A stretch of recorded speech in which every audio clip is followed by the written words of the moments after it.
participate. Thanks, and welcome to Rim Country Forum. Rim Country Forum today being brought to you by the Dana Law Group, Sunshine Cleaning and Restoration, Pinnacle Propane, Hospitality Wireless, Damn Good Flooring, Anytime Fitness, and Choice Auto and Truck. Well, good Monday morning, as though there were such a thing. It's 5 minutes past 9 o'clock, 67 degrees right now at the Radio Ranch. And this morning on Rim Country Forum, we're getting our Grand Opportunity Party update this morning. With us in the studio, we have Gary Morris, the chairman of the Gila County Republican Party, and first vice chairman for the Gila County Republican Party, Andy McKinney, with us. Good morning. Good morning. And also Woody Klein with us, and he's your District 2, District 2 or District 3? District 3, Randy. Good morning. There's only 3 of them. You think I can keep this stuff straight? Our District 3 County Supervisor with us as well. We'll be talking to him in just a little bit. I want to start out, though, talking with your chairman of the Republican Party here, Gary Morris. And Gary, lots of different things going on, of course, as anyone paying any attention to the news knows, but lots going on right here in Gila County, too. The activity leading into the election is picking up. We have our Reagan Day dinner coming up on July 25th at the casino. It's a rescheduled event because we had to cancel due to COVID-19 with the Lincoln Day. So those folks that purchased tickets for the Lincoln Day that was rescheduled, we roll those over into this dinner, so come on down. Those that didn't have tickets for Lincoln Day can go to our website, GilaGOP.com, and purchase tickets to join us. The event will be a dinner, Saturday evening, July 25th. We have Congressman Gosar coming in, and we've got Senator McSally joining us, and we're working on a third surprise guest speaker. Ooh, that sounds interesting. Now, you just opened up your new headquarters, a new location here in Rim Country, right? We do. We're at 434 South Beeline Highway. That's the west side of the road behind the ERA Real Estate Building. There's a little setback, somewhat difficult to see from the street. But we're open for business from 10 to 5 weekdays and from 10 to 2 on Saturdays. You can come in and register to vote. You can pick up yard signs, campaign literature, or just visit. And while you're there, swing into the Trump Depot. Yeah, I saw pictures of that online too. That looks pretty cool. Yeah, we got a store full of Trump stuff, hats, shirts, jewelry, flags, a lot of things. So come on by and join us. And Andy, I see you've been working the streets, been seeing, I probably should use a different term than that.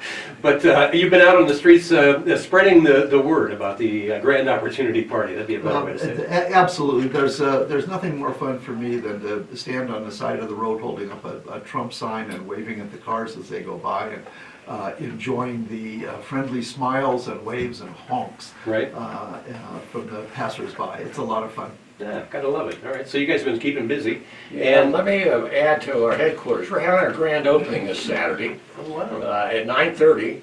So we're going to have a number of elected officials and candidates coming in. There'll be refreshments, and you'll be able to tour the headquarters and purchase things at the Trump Depot.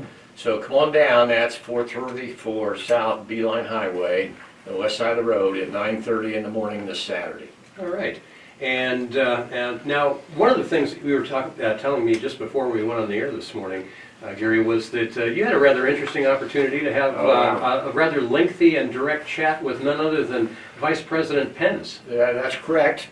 I got a text about 10 o'clock on Friday morning, and for a 1 o'clock teleconference with a very small group, I and 5 others, to talk with the Vice President about the Trump campaign. I was selected to represent the rural representation for what's happening on the ground, and we had a pretty interesting conversation for 8 minutes or so on my case, back and forth.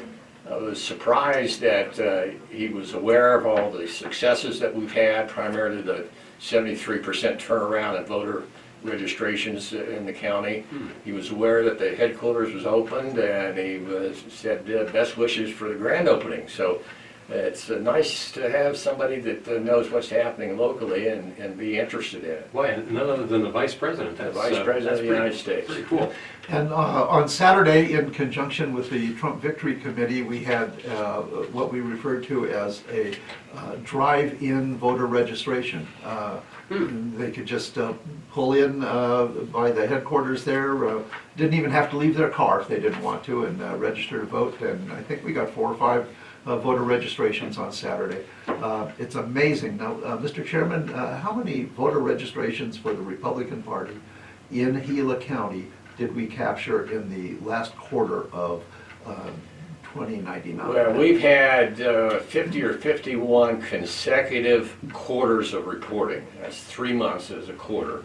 Since 2009, every single one of them, we continue to exceed the voter registrations of Democrats, and we're 56% ahead from a behind in 2009. So 15% behind 10 years ago, we're now 56% ahead, and that represents a 73% turnaround. Wow, that's amazing. Now, one of the things, you were talking about, and I think it's amazing news to know that the Vice President of the United States realizes some of the successes that the GOP is having here in Gila County, but there was another big success too that kind of puts Gila County right at the top of the list across the country for what's been going on. And what is that? There's so many things going Well, on. one of the precinct committee women, Lori Mills. Oh, yes. 10,000 plus direct telephone calls to potential voters. And she's just rocking. And she also got an acknowledgement in addition to the Trump campaign in Washington, D.C. Senator McSally recognized her and called her awesome. And she's a real worker. And they're talking about we're the top county in the country for phone calls. That's pretty amazing. Little old Gila County. Yep. Gotta love it. Yeah, we have a Marine activist works for us for the party, and he's done over 15,000 phone calls. 15,000. Wow, that's amazing. Yeah. Well, now, Apparently he likes doing it. yeah, I guess. Yeah, it seems to be a pattern forming there. Now, before we go on to talking with Gila County District 3 Supervisor Woody Klein, there are a few successes that President Trump has experienced lately that I know we wanted to highlight, right? Absolutely. The country's slowly now has turned the page. We're starting to go back to work from the COVID-19 shutdown. Last week, 2.5 million new jobs. Nobody expected this. The prediction was for further job losses. I like when the stock market goes up. It was up 800 points on Friday.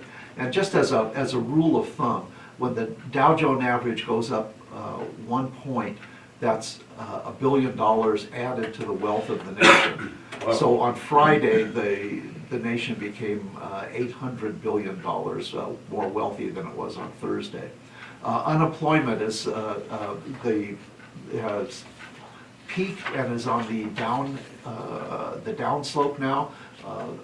When unemployment goes down, that means jobs are going up. Sure. We dropped unemployment from 14.7 to 13.3, so it's well over a point last week. Amazing. So a great deal.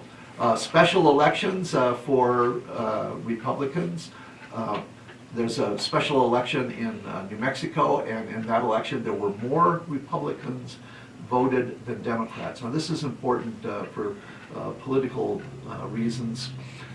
It indicates that the Republicans are more enthusiastic about their candidates than the Democrats are enthusiastic about their candidates. And if you look at literally any of their candidates, from the state level to the county level to the federal level, their candidates are lackluster, I would say, as compared to the Republicans.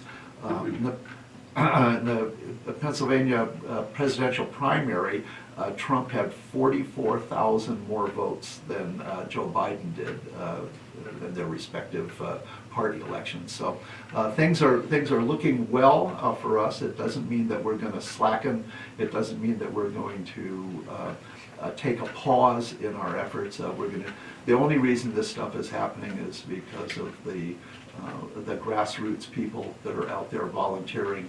And anybody that would like to volunteer, please come by Republican headquarters there on the South B line, and we'll find something for you to do, believe me. Sounds like a plan.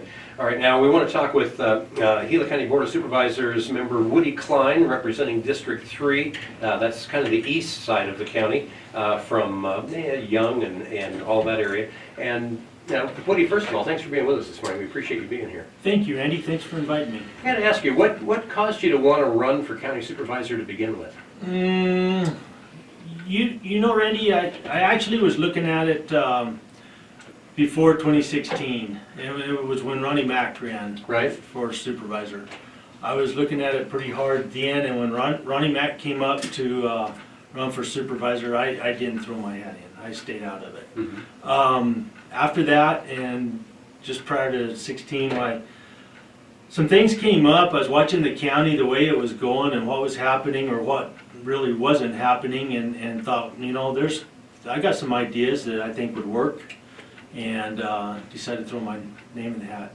I guess if you complain enough, you should probably try and help, huh? I think that's a great move, yeah. Now, District 3, that encompasses some of southern Gila County as well, right? District 3 is the biggest district in the county. It starts here in Payson and heads to the east, wraps all the way around. It's like a great big horseshoe. All the way to White Mountain Apaches, back in to Globe, in and out of Globe, back down, takes in San Carlos, and then all the way to Winkleman and Hayden. And now with, of course, because it's, you know, with all of the changes that have happened lately and everything, I think it's timely to talk about the fact that I understand that there's going to be a summer work program that's getting ready to get underway. Yeah, Randy, when I was running, that's something I was really interested in, was trying to do something with our youth. You know, we have a lot of problems today, a lot of issues, a lot of drugs, a lot of other things too. So I was really looking at youth programs. When I was with the government, we had a YCC crew on the tunnel, and I seen what it could do and what those kids came away with after that. So I really started working on that. We all threw in there together as a county as a whole and pushed for that. And so this is our fourth year basically of having this program. I'm real excited to say that this year we were awarded an award through the National Association of County Officials Organizations for our program in community development and economic development. So it's been good, and it's growing. The other part of that was we were able to partner with the Forest Service, with the Tonto, and rekindle that YCC crew. So it is actually starting today too here in Payson. And today's the first day of orientation for these folks. And some of the positive repercussions from this, some of these kids have gone on after this experience, gone on to really have some great successes. They have, Randy, and you know, when they go through the interview process, one of the questions is what are you actually interested in becoming? What's your goal? Mm-hmm. You know, and so they take it from there and try and place those kids where they have those interests. And it has really been a hit. You know, we've had them in our health department, our county attorney, and so forth. And some of these kids they've all done really well, but well, it sounds like some things that would look really good on their transcripts, you know, in college and stuff like that to show that kind of experience. That'd be great. Absolutely, and not only that, but they come back too. So we pick them up again and we put them back in there. So it's been a good hit. All right, now we have to take a fast break. When we come back, we're going to talk a little bit more with Gila County Board of Supervisors member Woody Klein, and we've got a whole bunch of different information. Matter of fact, other people that we're going to be talking to today, and a whole bunch more coming up right after these words. You're welcome back to Rim Country Forum. 20 minutes past 9 o'clock, 67 degrees, looking for that high today of 74. And we're going to talk more about Rim Country weather here coming up in just a little bit. But meanwhile, this morning talking with members of the Grand Opportunity Party with us in the studio. We have Gary Morris, Sandy McKinney, also Supervisor Woody Klein. And matter of fact, Woody, we were just talking during the break there. You actually are the chairman of the Board of Supervisors right now. Yes, sir, Andy. Yes. And you've been there for a few months. Yes. I'll be up the end of December. And what it is between the three of us, it's broke up into 16-month runs. for each of us. Oh, okay, so everyone, you get to share the love or the burden, depending on how you look at it. Yeah, exactly. Makes sense. And now there's something coming up, I understand you recently submitted a program for the National Association of Counties, or NACO, Achievement Award. What's this all about? That was our youth program. Oh, okay. And so it was recognized and awarded on national level. And due to the COVID-19 stuff, the workshops have all been canceled, and so they sent us the notice of it here about 4 or 5 days ago, I guess. We got that in the mail. Mhm. And so it was really nice to see that. We've done a lot of work. County as a whole has done a lot of work on this. Outstanding. And now, with all of this, the downturn in the economy and these different things going on, I know one of the challenges, always comes down to funding, whether it's municipalities, counties, the states, and all that. And specifically, especially when you talk about smaller communities like Young and Pleasant Valley, I know you had a project going on there for your administrative site there. Has all this impacted that project? No, not really, Randy. We are still plugging away with that. Right now, we are working with the state SHPO office in Phoenix. That's the State Historical Preservation Office, because there's some old structures on it. And we're gonna have a consultation with them, which should be wrapping up any day now. And then the agreement will be drawn for us to take possession of it. And then currently, Congressman Gosar with Congressman O'Halloran as a co-sponsor has drafted the legislation to actually transfer ownership. Wow. And that's going through.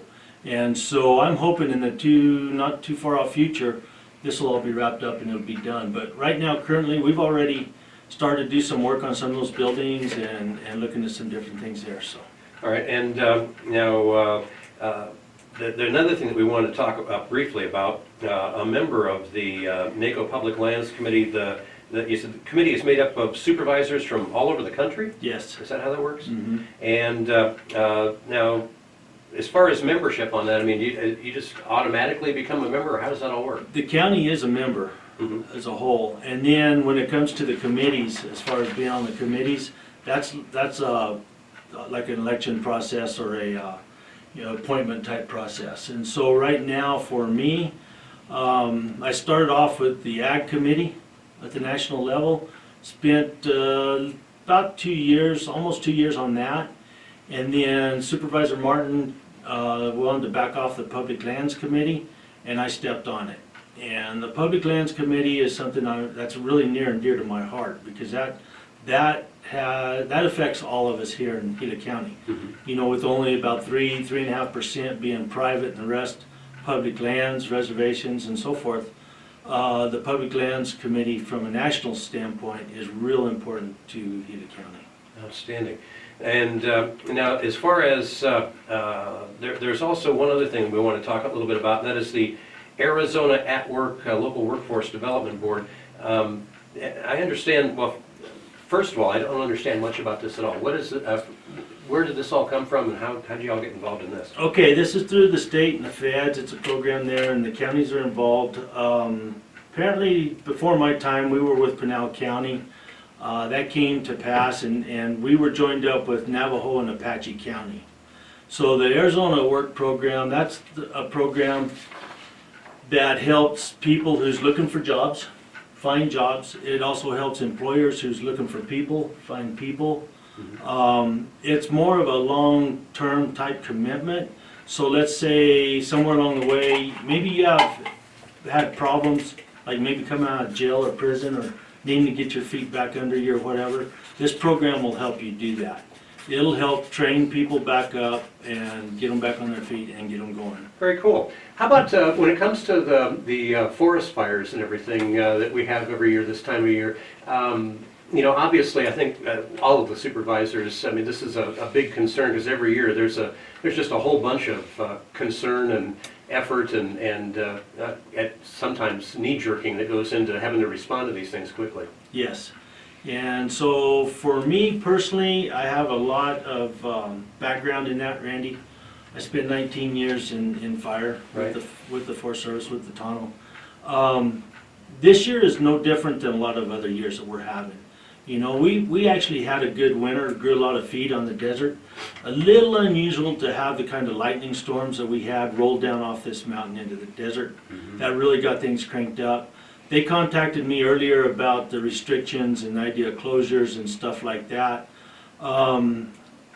It's a big issue because the Forest Service as a whole has lost a lot of people. There's not a lot of people in there. And then when you add this Corona crud we got going on right now on top of that, they don't want to send crews across state lines.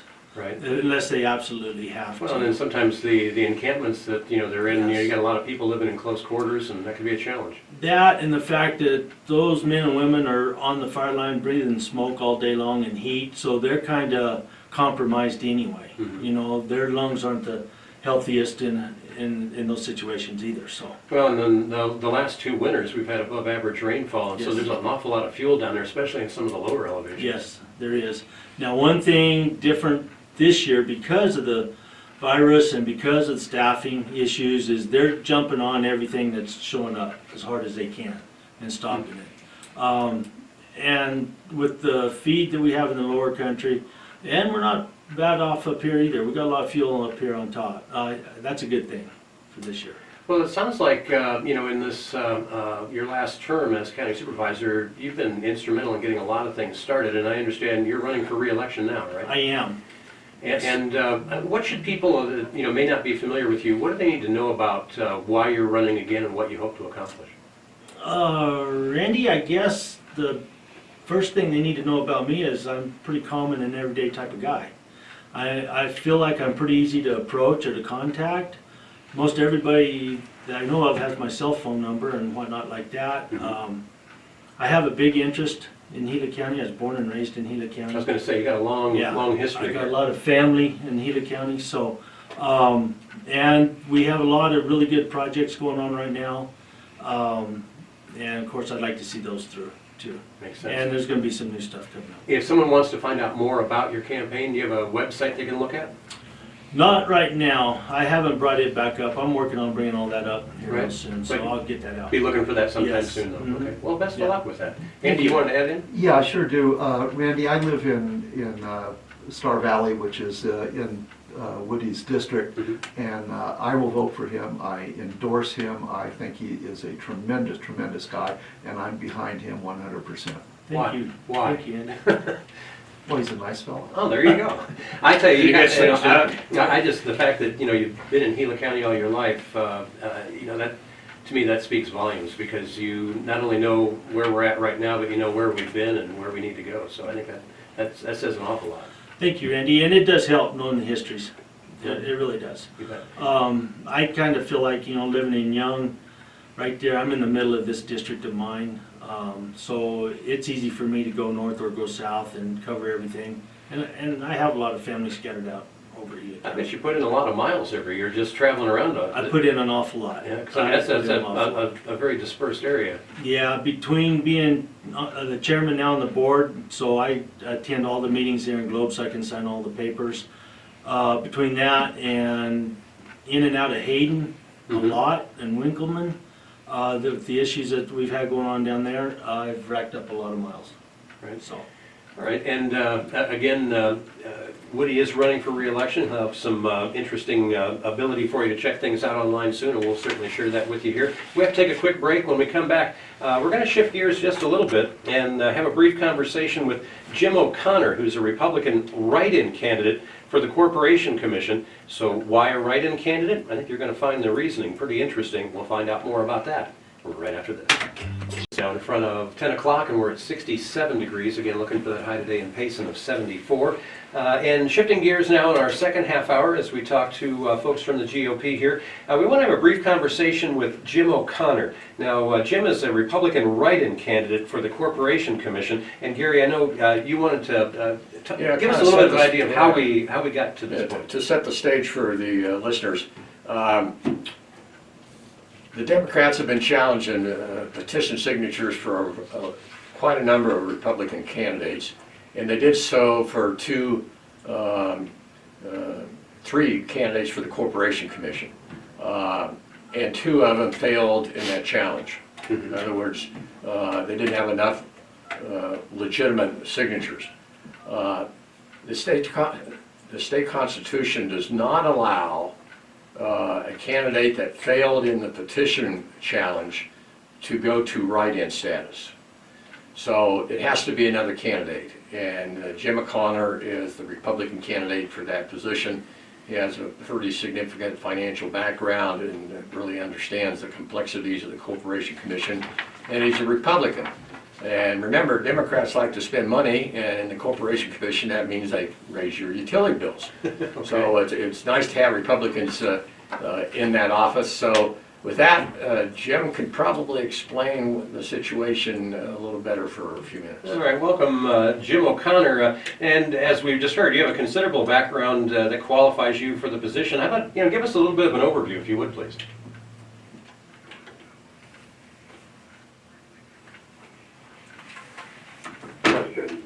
Why me? I mean, there are a lot of Republicans in the state, 1.25 million of us, as a matter of fact. But why me? Because I actually ran for this position and was on the ballot 1 year and 9 months ago. On August 28th of 2018, I received just shy of 207,000 votes for this very job in that Republican primary. That was 11,000 votes behind the second place finisher, and there were only 2 seats open in that race, so not 3. So in a field of 5, I finished with a very strong number 3.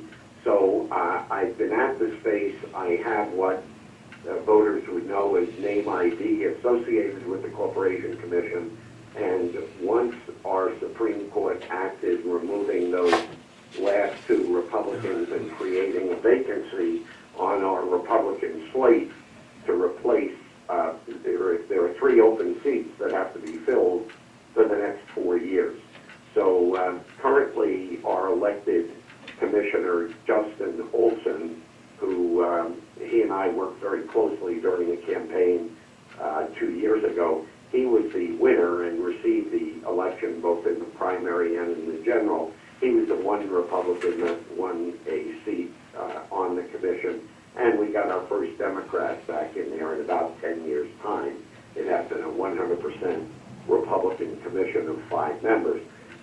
Here's the next most important thing. So that's kind of why, Jim, how did I get picked to do this?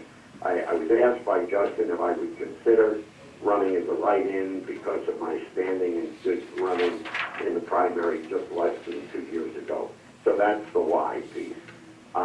What's the risk piece, and this is the biggest piece of all, if we fail to get a write-in on this ballot, and that's me because I'm the one who's doing it, if we fail, we have just seated for free a second seat to a Democrat on a 5-member commission. The risk is then we have Leah Marquez Peterson, currently serving appointed commissioner, running for election for the first time statewide, and we have Eric Sloan coming to the elect. He was on the ballot last time, did not get elected last time like myself, but he's up again, and this time he's on the ballot. If one of those 2 failed to win the general election, we now have a Corporation Commission of 3 Republicans and 2 Democrats for the next 4 years.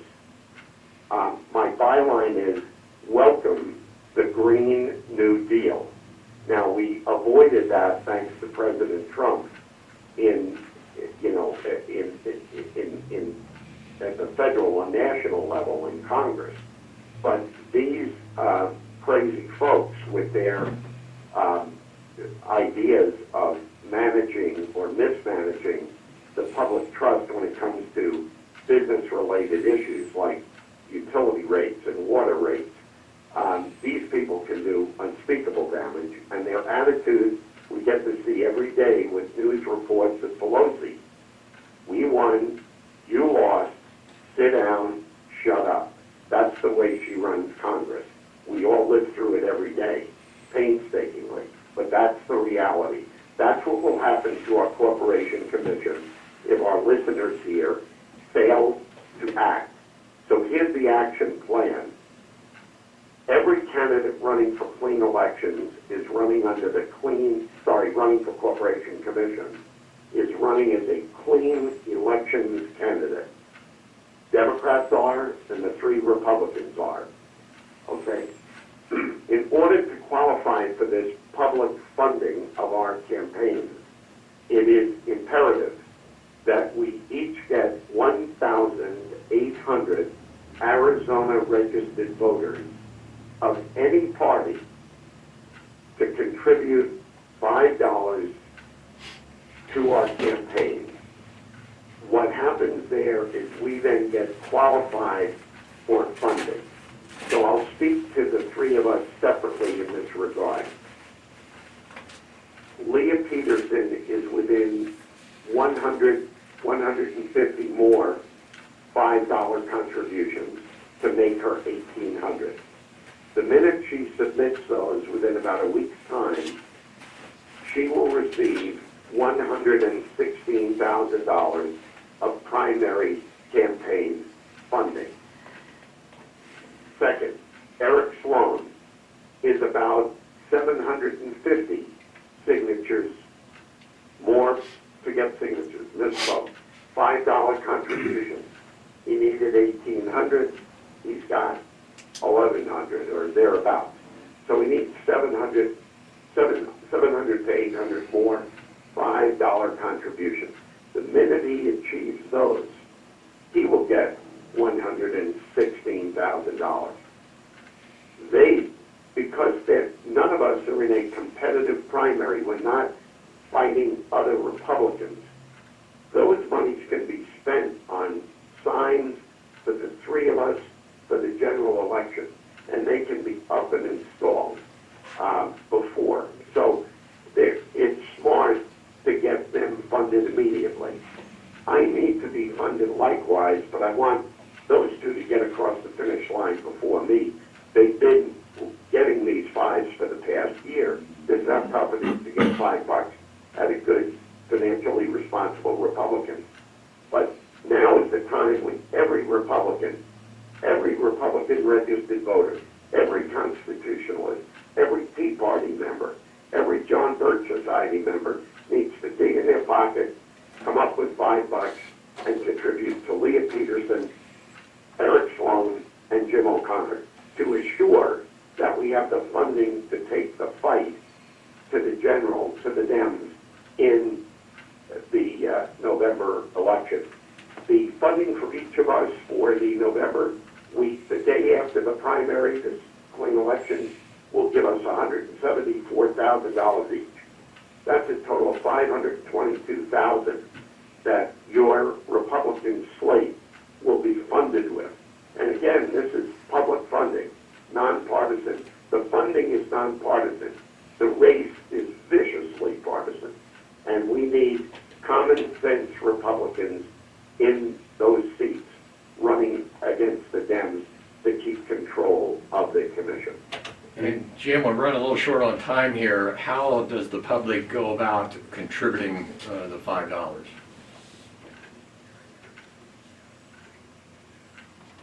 It can go to the azsos.gov, Arizona Secretary of State's website, and look for the, under elections, there's a tab that says you want to give $5 to a candidate. Then there are about 4 or 5 pages online that you have to flip through to ultimately get it done. But you can give 5 to Leah, go back in again, give 5 to Eric, go back in again, give 5 to Jim O'Connor. The thing I'd like to end on with respect to time is this. They just need the $5. If they get 1 vote apiece, they win the primary. I need 2 things. I need $5, and I need you, every single listener to this program, when you get your early ballots after July 8th, or if you go to the polls, you need to write in Jim O'Connor. Vote Leah, vote Eric, write in Jim O'Connor. And Individual candidate website, and we have an ability to take $5 contributions in little links on those sites. where can people find your campaign website? Write in Jim writeinjimoconnor.com. Right, no hyphens, no apostrophes, but you gotta spell O'Connor correctly to get to the website. On it, when you actually physically write it in, don't worry about the spelling. The Secretary of State tells me if the voter's intent looks like they were trying to vote for Jim O'Connor, with an O-R and E-R, they forgot the O and dropped it in, it's all gonna be good. But on the website, it's O'Connor is O-C-O-N-N-E-R, correct? O-R. Oh, it is O-R, okay. All right, well, that's very good. And again, that's writeinjimoconnor.com. All right. Well, best of luck with your campaign, and thanks for sharing information with us this morning. We'll be looking to find out more about this as we get a little closer to election time. Happy to do it, and thank you for the opportunity to talk to your listeners. All right, thank you very much. All right, we have to take one more quick break here, and when we come back, we've got a lot of other things to talk about.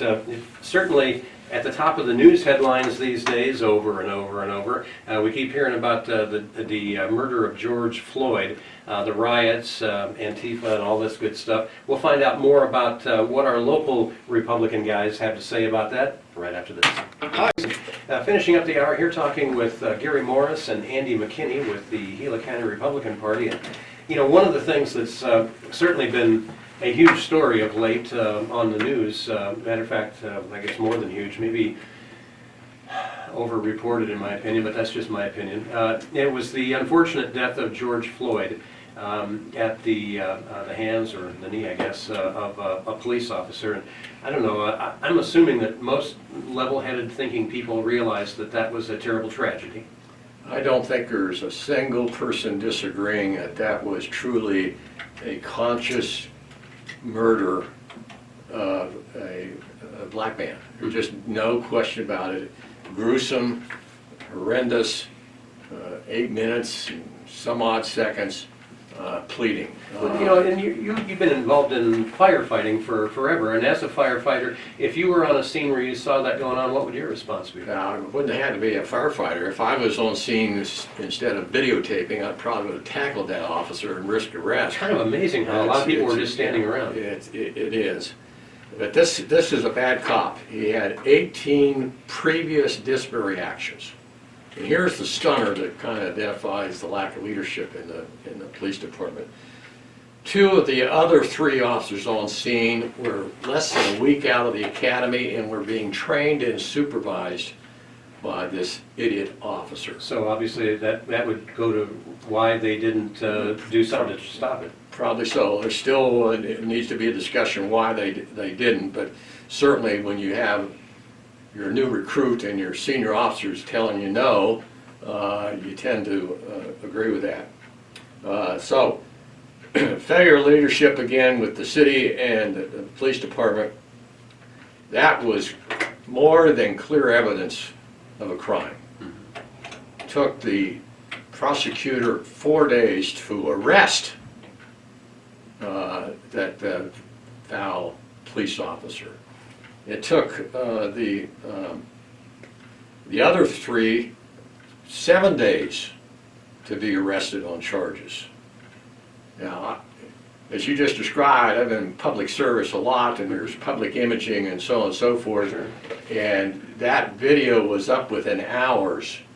That is a major crisis that should have been responded to immediately, and they did not do so. Completely agreed. And you know, and with your years in public service, you know, myself, I was raised by a police officer. I've been around police officers, you know, all of my life. I have friends that are police officers, and I'm really having a hard time stomaching this thing that, oh, police are bad, and now we've got the New York mayor going to defund the police department. I mean, holy mackerel, that's going to get ugly quick. It's absolutely insane, and it's we're doing here. We're speaking directly about facts, and they really need. This is something that can't happen overnight. They're proposing defunding, eliminating police departments, and they haven't asked the question, well, what's next? Yeah, you know, to me, I look at, you go out to a restaurant and you have a cook that's a bad cook, and you eat something that's lousy. You don't stop going out to restaurants because of one bad cook. You realize it's just a bad cook. That's it. So There's going to be a federal investigation of that police department, and I predict they're going to find a number of major failures. But as you described, it doesn't necessarily reflect all other police departments. So, Mr. Chairman, could you just mention for us, for the record, what is the political party of that Attorney General? yeah, the mayor is a snowflake Democrat, 38 years of age, inexperienced, and made some really dumb decisions. The prosecutor is a Democrat. Virtually every city in the country where we had major riots, not going beyond demonstrations, we all agree peaceful demonstrations is appropriate and a right of the public, but every one of those cities that had major riots, damage, killings, were Democrat cities. Where they had a startup riot in a Republican community, it was put down pretty quickly and you never heard about it. So let's do a comparison of Black Lives Matter running these riots. A black man and a supporter of Black Lives Matter killed 5 Dallas police officers about 5 years ago and wounded 11 others during a Black Lives Matter march. Was there an eruption of riots anywhere across the country? Right. And there's 4 just in these last riots recently that were, matter of fact, all black police officers. All black police officers killed as part of the riots, and Andy's going to address that in a minute. Their complaint and argument is law enforcement is killing black men unarmed en masse. The facts, straight from the FBI, last year, 9 unarmed blacks were killed by police. 29 unarmed whites were killed. For those that were black men killed, 5 of them attacked the police officer, fighting and trying to get to the officer's weapon. So 5 of the 9. 5 of the 9 were fighting with the police officer and attempting to get the officer's weapon. Now, my encounters with a police officer is yes sir, no sir, anything you say sir. When you attack an officer, that is a life-threatening event, and that officer is fully justified in defending himself. Would you also agree that one of the easiest ways to not have police bothering you is to not do anything illegal? That's a very good point. Kind of. Okay, How 2 can I do others. 2 other black men were killed because they were using their car to try to run down a police officer. I don't know why they have that in a classified category of unarmed. They were clearly armed with 2,000 pounds of vehicle coming at them. So that takes care of 7 of the 9. 7 of the 9, the other 2 were unjustly murders. The officer was unjustified in killing the individual, and they were quickly prosecuted as they should. So justice still worked. So that's the rundown, and Andy has a bit of information on the number of innocent people killed during these riots around the country. Yeah, as of Saturday, there were 17 people have lost their lives in the riots. I'll just mention a few. There's a 77-year-old fella in St. Louis, retired policeman, a black guy, served on the force for 38 years, 77 years old, of course he's retired. He was protecting a business called Lee's Pawn and Jewelry Store from the looters. He was shot and left to die in the street. And videotaped, live stream. Nice, huh? Tragic. There's another guy was in Louisville. He was serving food actually in Yaya's Barbecue Shack. He was killed after somebody started shooting at the National Guard. There was a lady was shot during a protest in Iowa. She said, her family said she was protesting peacefully before the demonstration devolved into violence. The shooter in that case has not been found. I don't have time to do all of these, but there was a fella in Kansas City who was attacked by 3 rioters, and they killed him while they were trying to steal his Jeep. This guy was a photographer who was there to cover the riot. In Philadelphia, a guy was trying to blow up an ATM machine and died during the course of the explosion. There's a man was fatally shot near the police department in Minneapolis. There's another fella was killed in Las Vegas. This guy, Mr. Gomez, was wearing body armor and was armed with 3 separate weapons when he aimed a firearm at the police and was taken down. And just another one, and each one of these is a tragedy. There was a retired football player, professional football player, a guy named Beatty, was shot in Indianapolis, Indiana. Well, that's all I'm not going to do all 17 of them, but people are dying pretty regularly in these riots, and that's why riots are so dangerous. Man, that's just crazy. Well, we're almost out of time, but one of the things when we talk about, Black Lives Matter has been behind a lot of these protests, or, and maybe in some cases it sounds like they're showing up from even out of state in some of these places, which is curious. But here in Payson, we had our own little version of this whole debacle. Last week it was kind of a lot to do about nothing, but it got a lot of people's attention real quick. Yeah, we would not have had a riot in this town. I got a call early in the morning last Monday. The police department was reporting they're following social media chatter that Black Lives Matter were going to bus protesters up from Phoenix, and it was believed that this group was the same group that had trashed Scottsdale at the shopping center the previous day on Sunday. So all the preparations began to happen.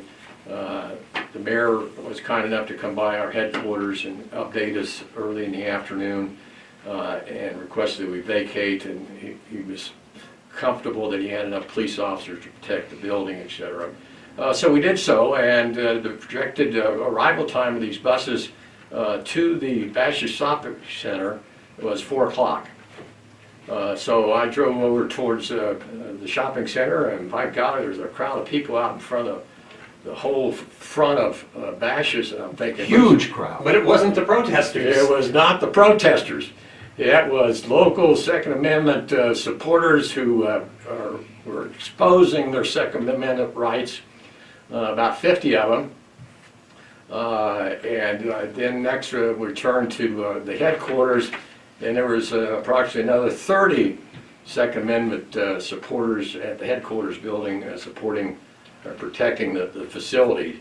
So had those buses arrived, I doubt if anybody on that bus would have gotten off. But, and that thing down in Scottsdale was just tragic. A very good friend of mine that I went through grade school and high school with, and he was my roommate before I got married way back in the day, a guy by the name of Guy Phillips, is on the Scottsdale City Council. And just reading some of his opinions of what's going on. I mean, that's tragic what happened down there. Yeah, and they're still repairing from a week ago. Yeah, because Yeah, the first they thing asked one of the fellows there, Randy, what they were doing. Was this a counter demonstration? And he said, "Oh no, not at all. We're here to protect Bashas from the rioters." Yeah. And I thought that was a very good way of putting it. Yeah, I love it. And I saw, on a humorous note, saw an interesting quip on social media over the weekend that said over 75% of people in Minnesota have now got their Christmas shopping completed.